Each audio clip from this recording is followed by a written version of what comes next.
Hello again.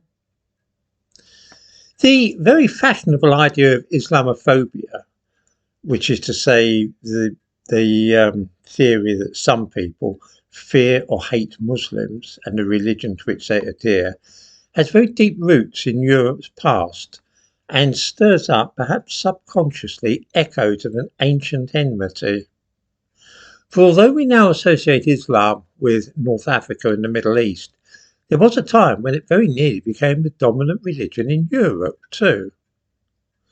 On land, Islam spread from what is now Saudi Arabia north into Syria, Iraq, and Turkey, and from there west into Europe.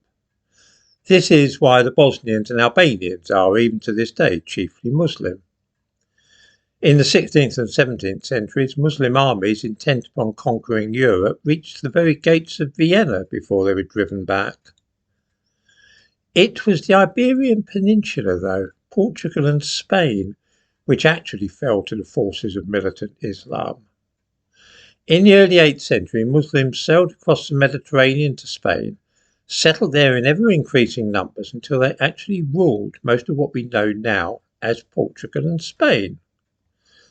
From there, they crossed the Pyrenees into France, before they were defeated when the French mustered their forces at the Battle of Poitiers. In those days, of course, invasions were open acts of hostility rather than infiltration, and the nations where the Muslims arrived were under no illusions at all about the ultimate aim, which was the wholesale conversion of all the European continent into part of the Muslim world, like Egypt and Turkey.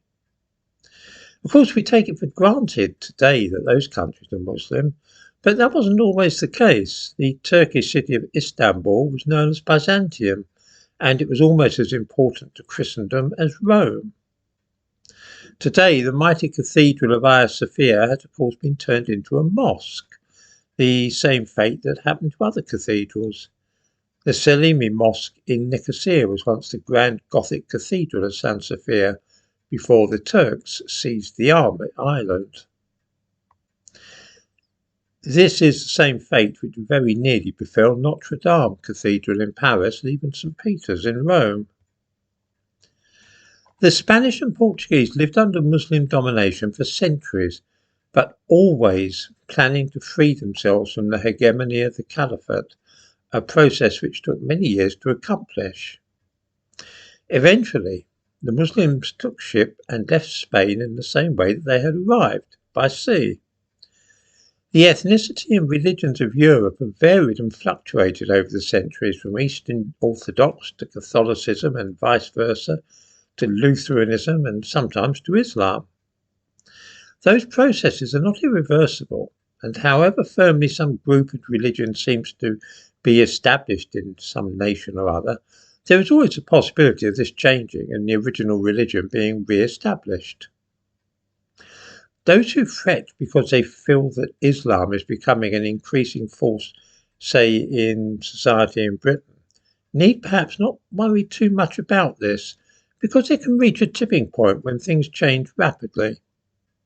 I'm sure that the ordinary people of Spain in the medieval period thought that Islam was there to stay in their part of Europe, but in the fullness of time it waned and Spain became once more a byword for Catholic orthodoxy.